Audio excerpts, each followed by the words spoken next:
Muy buenas noches, tengan todos ustedes. Bienvenidos a nuestra aula virtual. Hoy estaremos presentando un tema relacionado a las dificultades de aprendizaje relacionadas con procesos socioafectivos, socioculturales y comportamentales.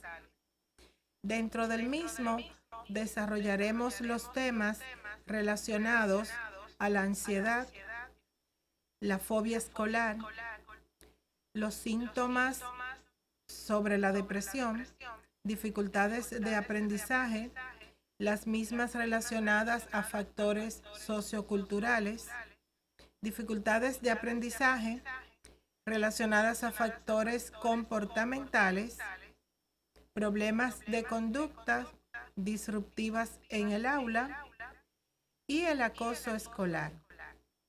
Sean ustedes bienvenidos a esta clase de hoy. Iniciaremos pues conversando acerca de lo que son las dificultades de aprendizaje, las mismas que pueden estar relacionadas con estos procesos socioafectivos. Dificultades relacionadas con estos procesos podemos mencionar lo que es la ansiedad. Sobre todo, en este contexto escolar, entendemos que en un aula podemos encontrar niños que presenten síntomas asociados a la ansiedad, es decir, que presenten manifestaciones conductuales, motoras, los cuales los niños se vean en dificultades para sentarse, prestar atención, realizar las actividades, llevar las instrucciones adecuadas y sobre todo obtener un buen rendimiento académico. La fobia escolar. En estos procesos escolares entendemos que los niños pueden presentar un miedo irreal, es decir, tener fobia ante diversos eventos de la vida cotidiana. Entendemos entonces que la fobia escolar puede afectarlo ante lo que son las actividades de las tareas, las actividades en lo que respecta a la dinámica familiar y en cuanto a lo que es su rendimiento en los exámenes. La fobia puede manifestarse a través de signos de angustia y consiste en una reacción emocional desagradable ante un objeto, ante una situación que el niño puede percibir como amenazante o peligrosa, aunque la realidad no lo sea. Por eso se ha dicho que la fobia es un miedo irracional. Los niños experimentan muchos cambios y estos cambios le puede ir creando esa sensación de miedo, de fobia. Número uno, cuando están en eventos de inicio escolar. El hecho de adaptarse, de salir de casa, de experimentar cambios en sus rutinas, conocer otros niños, establecer contacto con adultos que antes no conocía. Todo esto puede ocasionarle cierto miedo y esto es lo que con el tiempo se puede presentar como una fobia escolar. Hay algunos eventos de tristeza, de distimia, de depresión que los niños pueden experimentar.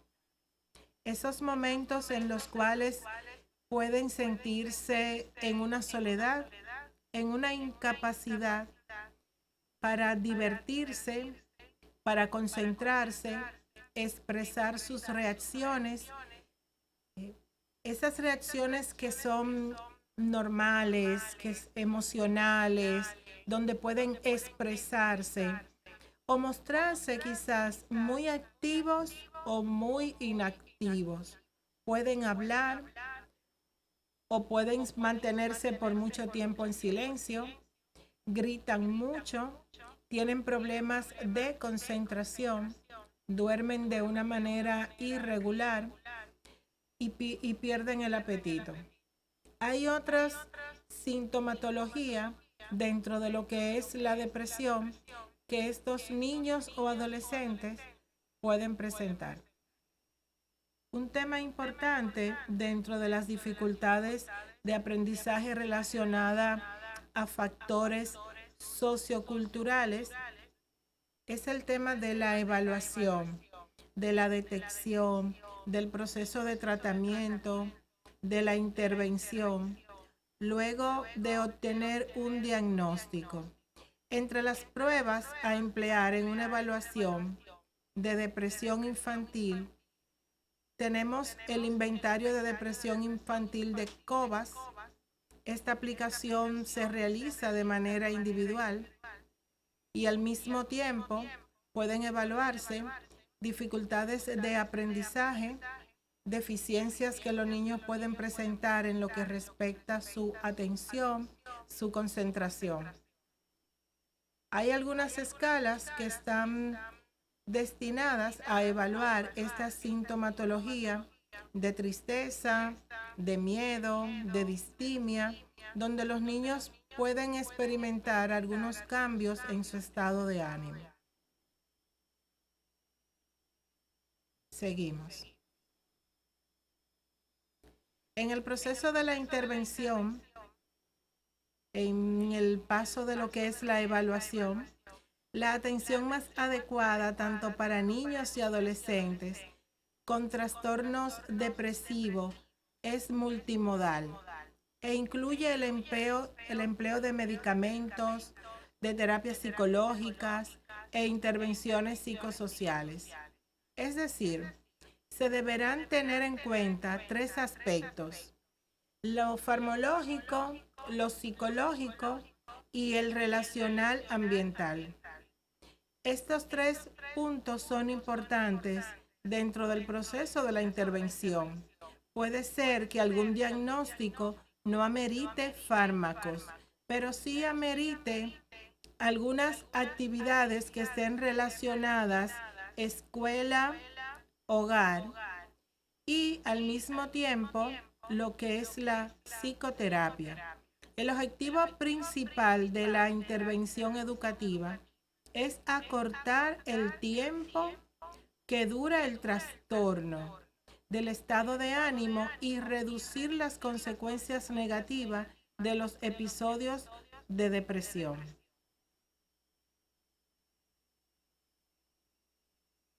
Dentro de lo que es el tema de las dificultades de aprendizajes relacionadas con factores socioculturales, es importante conocer la deprivación sociocultural. Estos factores que guardan relación con las dificultades de aprendizaje y con el consiguiente fracaso escolar están los factores de tipo sociocultural. La deprivación hace referencia a situaciones escolares en las cuales se detectan ciertas necesidades educativas especiales que pueden estar asociadas a factores de la salud e higiene, familia, factores económicos, factores socioculturales, entendiendo que estos factores son lo que pueden obstaculizar el normal desarrollo cognitivo, físico y emocional del niño, según lo expresan Arroyo y Soto en su presentación en el 2005. Los factores socioculturales mediatizan sin duda la evolución escolar y académica de los niños en una u otra medida y de alguna forma, directa o indirecta, como pueden verse a continuación. Cuando hablamos de la deprivación sociocultural, estamos hablando específicamente de factores relacionados a las normas, a lo que es el aspecto cultural, al aspecto cognitivo, a lo que son los aspectos culturales relacionados a la etnia, a la familia, que pueden afectar de manera directa lo que es el rendimiento académico de los estudiantes. Continuamos. Están los factores socioculturales y rendimiento escolar. Se da una coordinación positiva entre el nivel educativo de los padres y el coeficiente intelectual de los hijos. Existen estilos de transmisión de patrones afectivos y de información, madre, padre, hijos, con repercusión en el desarrollo global de su sujeto, lo que produce una correlación positiva entre estimulación y variedad de experiencia en el desarrollo cognitivo. La privación social y familiar está relacionada con conceptos menos favorables de sí mismo, nivel de expectativas y motivaciones para logros. El grado de motivación de la familia está también en función de ese nivel sociocultural y de la concordancia con los objetivos y medios de la escuela. La familia están orientadas hacia el presente. En la clase social baja no están preocupados por la planificación a largo plazo.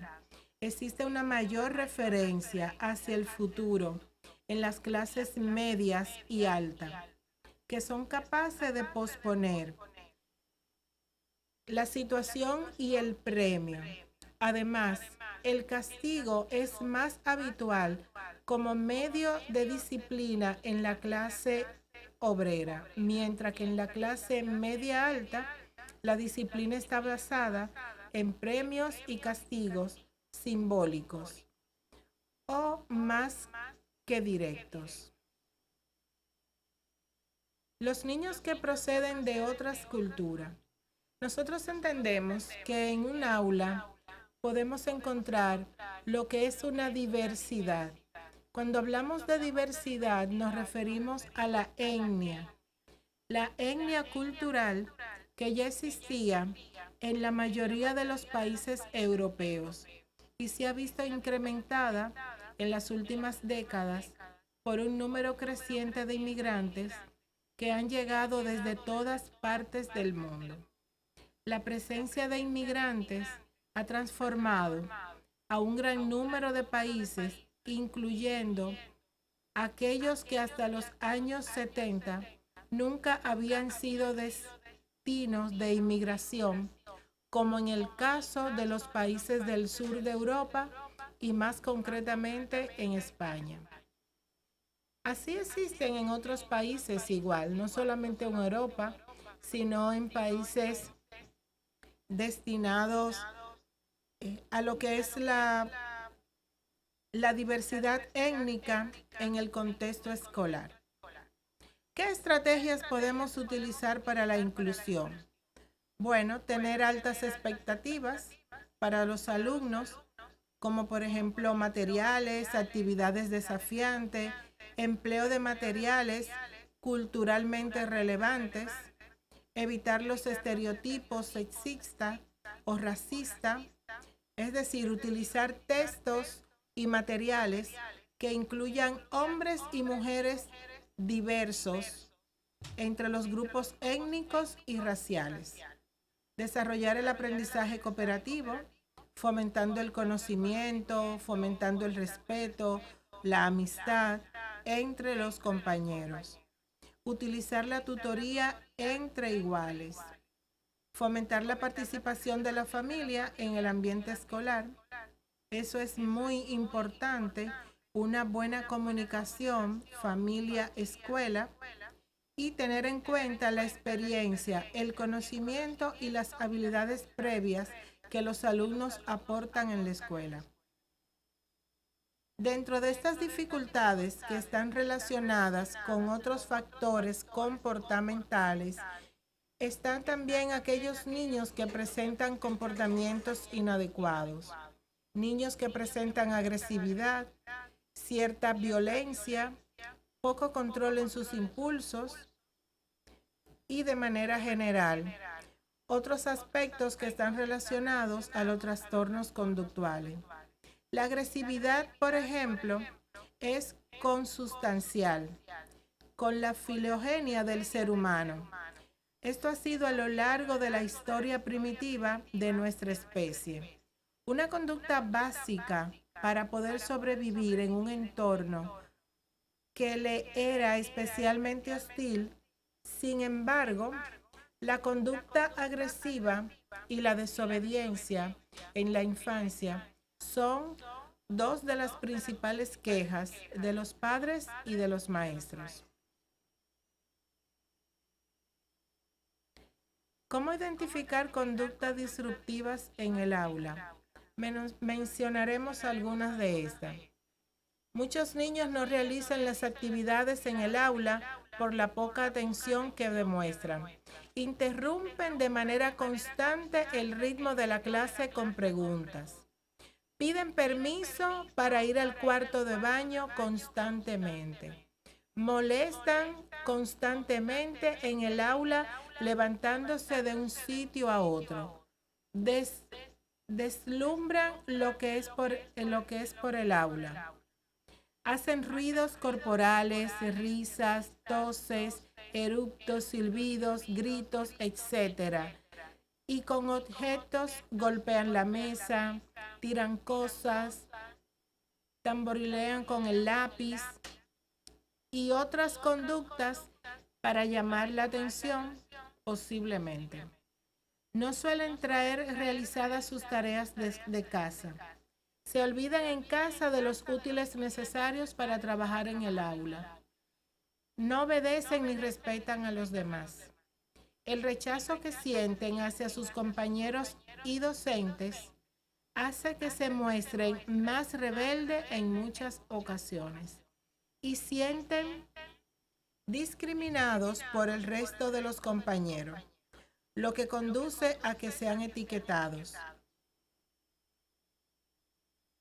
Algunas dificultades de aprendizaje relacionadas con estos factores comportamentales. Hablábamos de la agresividad, de la violencia, de la conducta disruptiva, de la conducta desafiante y de manera general de la conducta inadecuada que presentan los niños en el aula. Continuamos.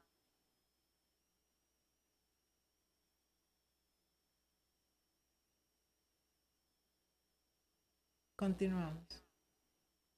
Algunas pautas de intervención desde el ámbito psicoeducativo que pueden presentarse en el aula ante conductas disruptivas. Por ejemplo, indicarle que deben organizar y tener hábitos o rutinas en lo que es su aprendizaje. Bien, tener preparados los materiales y actividades para atender a la diversidad de una forma sencilla. Los juegos didácticos, motrices y sociales ayudan a calmar y a relajarlos. Mantener el contacto visual. Usar los nombres propios y emplear el nosotros. Organizar y planificar movimientos. ¿Quién, qué, dónde, cuándo? Dar avisos de cambios y recordar las normas. Incluir variedad de actividades, mirar, hablar, escuchar, escribir y de situaciones, de parejas o en grupo. Se les ayuda también con actitudes comprensivas, hacer que ellos se sientan queridos, aceptados, valorados, evitar las actitudes severas, controladoras y limitantes.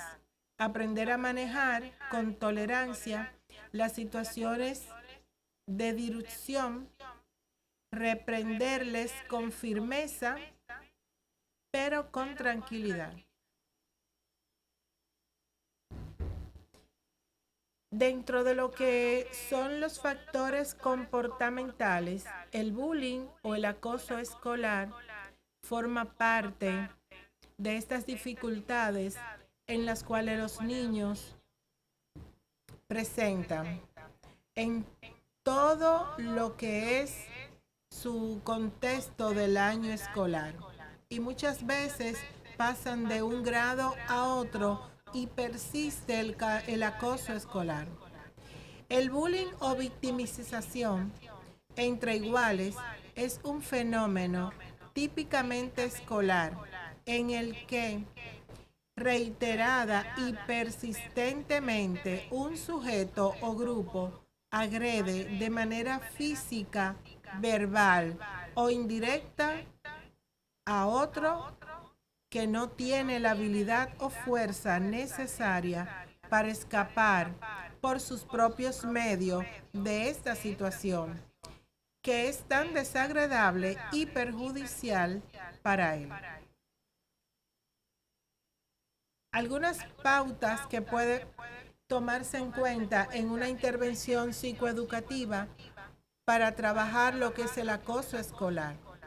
Mencionaremos algunas, como por ejemplo, sentar las normas básicas que regirán en el aula desde el inicio del curso, crear el clima para aprender, razonar y censurar con el alumno algunas normas básicas de comportamiento, claras y concisas. Pueden ayudar a establecer no solo un sistema de sanciones, sino también de recompensa. Usar el efecto Pygmalion. Si de los alumnos se expresan grandes, se esperan, si de los alumnos se esperan grandes cosas, es más probable que intente responder a las expectativas del profesor. Evitar etiquetarlos o generalizar de manera excesiva. Emplear la autoridad de forma directa, evitando el autoritarismo, que puede vencer pero no convencer. Y emplear elementos afectivos en la relación profesor-alumno. Quiero que aprendas y me preocupa lo que no hagas. Propiciar que los alumnos se sientan orgullosos en sus clases, para que los cuiden, que pongan sus dibujos, sus trabajos, que pongan fotos y demás. Usar el aprendizaje cooperativo, planificando muy bien el agrupamiento de los alumnos, basándose en la tarea, de modo que colaboren los alumnos de manera o de diferentes capacidades para dicha tarea. Cambiar los agrupamientos durante la clase y de manera periódica para que no se enquisten comportamientos o roles. Dar participación y responsabilidad al alumno. Digamos que dejarlo encargado de algún tema, de alguna actividad específica, de ayudar a organizar el aula, hará que ellos se sientan más implicados, lo que va a contribuir de manera significativa a la prevención de conflictos. Algunos indicadores de los alumnos que son víctimas en educación, producto del acoso escolar. Son objeto de burlas, se intimidan, se sienten ridiculizados, sufren agresiones físicas de las que no son capaces de defenderse, se involucran en ocasiones en peleas en las que se encuentran indefensos. Su material suele presentar deterioro provocado y pierden con frecuencia pertenencias de manera inapropiada. presentan muestras evidencias de haber sufrido agresiones físicas como golpes, cortes, empujones y demás. Son inefectivos al realizar actividades físicas, su coordinación física es baja. Se relacionan mejor con quienes son menores que ellos. Son sensibles, son callados, pasivos, sumisos, tímidos y lloran con mucha facilidad. Normalmente tienen un rendimiento académico bajo. Entendiendo todo este contenido del tema de las dificultades de aprendizaje, las cuales pueden estar relacionadas con los procesos socioculturales, socioemocionales y comportamentales, escucharemos ahora algunas de las preguntas o aportes que ustedes puedan presentar. Sería interesante si lo vamos haciendo en el orden de los grupos. El grupo número 1, si tienen alguna pregunta o aporte relacionada al tema de la ansiedad, pueden levantar la mano.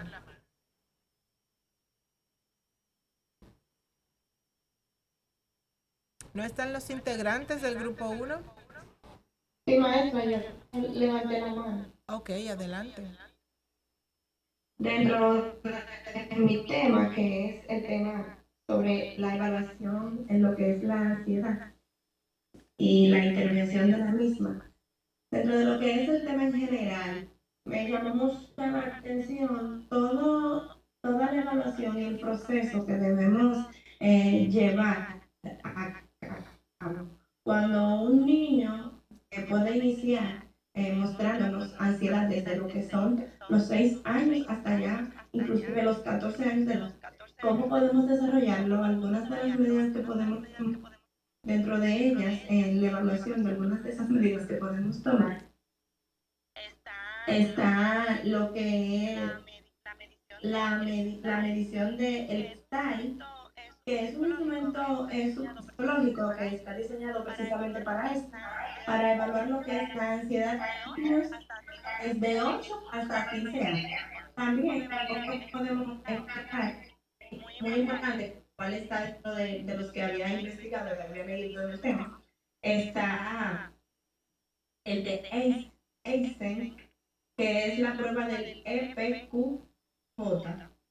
Este nos diagnostica, luego de interpretarse en conjunto con una entrevista clínica, una observación y dentro de otras pruebas, las cuales nos van a dar nos van a medir y nos van a dar, nos van a decir realmente los niveles de ansiedad para nosotros poder evaluar de manera más precisa al niño. Dentro de lo que es esta intervención, podemos hablar también de los rasgos de personalidad que tiene el niño, ya sea de manera infantil o también juvenil. Porque como había mencionado antes, esta medida está desde lo que son los 8 hasta los 15 años.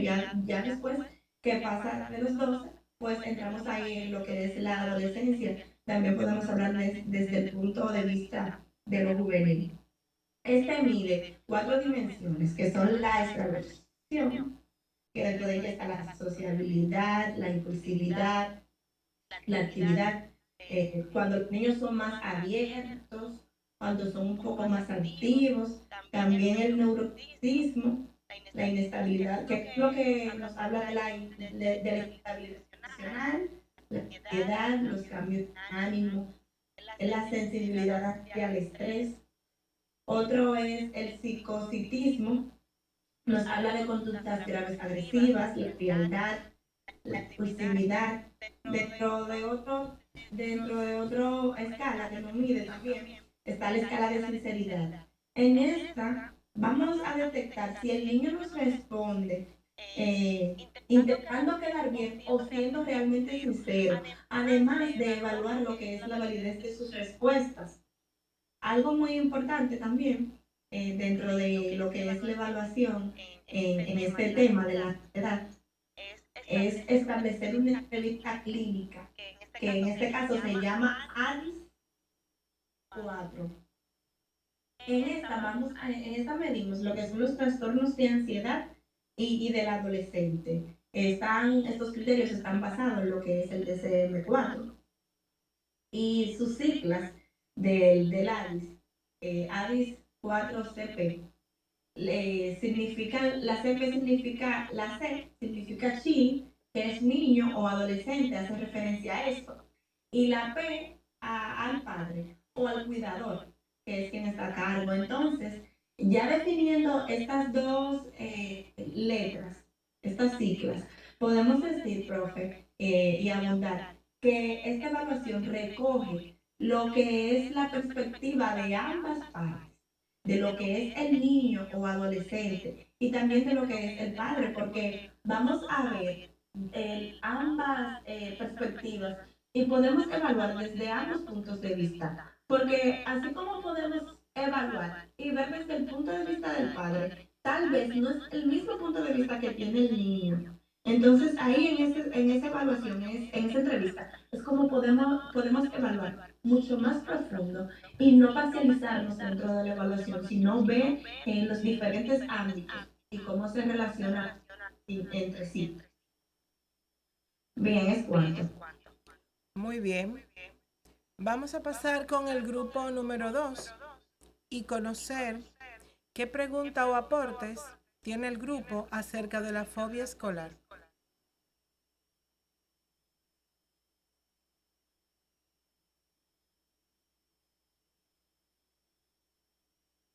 Adelante.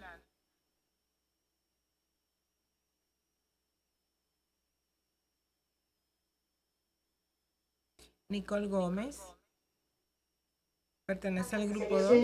Yo soy del 1. Pensé que iba a poner más participantes. Disculpe, no de la mano.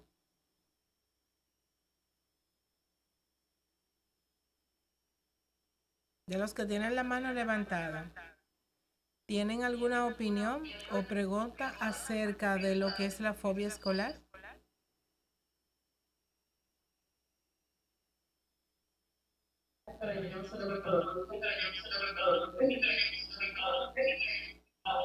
¿Alguien tiene el micrófono? Le habla Yudel Rojas. No Adelante. se me puede levantar la mano. No sé por qué. ¿Me escucha, maestra? Sí, adelante. Puedo aportar que entre estos síntomas más comunes están el dolor de cabeza, dolor de barriga, náusea, vómitos, falta de apetito, también tienen problemas para dormir, taquicardia. También en el niño puede pensar constantemente cosas negativas que podrían pasar en la escuela, como ser castigado o pasar vergüenza frente a sus compañeros. También como consecuencia, puede evitar ir al colegio, llorar, se niega a asistir a clases, incluso presenta ataques de pánico si lo obligan a ir. Es más frecuente en los niños entre 3 y 4 años y entre 11 a 12 años, especialmente cuando hay cambio de escuela en el nivel escolar. Es cuanto, maestra, mi aporte. Muy bien. ¿Qué podemos decir del tema de la depresión? ¿Qué pudieron ustedes entender del concepto, la evaluación o la intervención de niños que presentan síntomas relacionados a la depresión?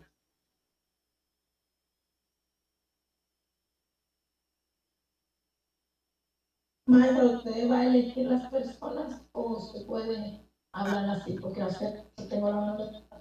Entonces, Adelante, si usted es del grupo 3, adelante. ok.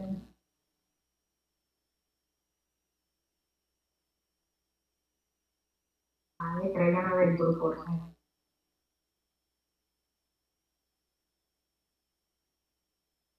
Bien, seguimos Maestra, mi entonces. opinión sobre de la depresión, la depresión sobre los niños.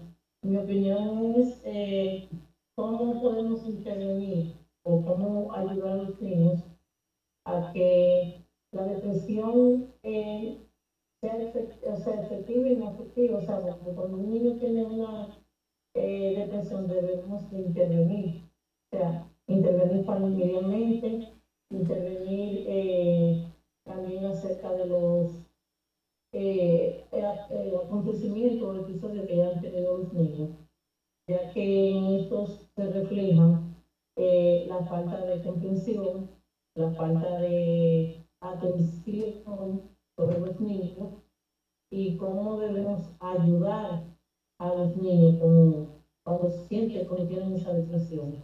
Y principalmente orientar a los padres sobre cuando los niños están en la fase de no querer poner atención en, en las materias o en el aula o se aíslan.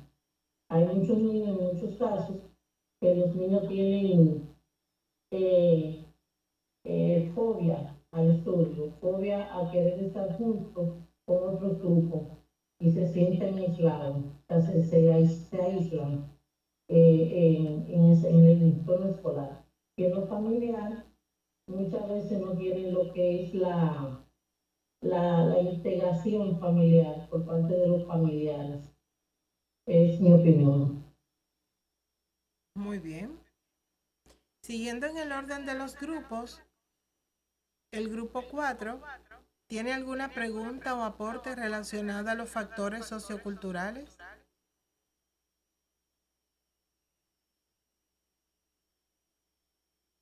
Recuerden que en ese tema hablábamos acerca de la deprivación sociocultural y que esta parte evalúa lo que es la cognición, evalúa las normas, evalúa la etnia y factores que están relacionados y que pueden afectar el rendimiento escolar.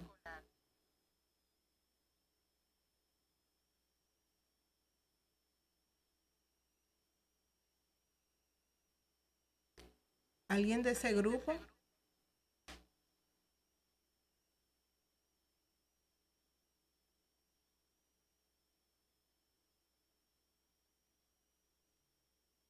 Cuando hablamos de comportamientos relacionados a problemas disruptivos, problemas conductuales, nos referimos a identificar conductas que son significativas en el aula. Aquellos niños que no se sientan, que permanecen caminando pendiente a otras cosas, menos a realizar las instrucciones dadas por los maestros.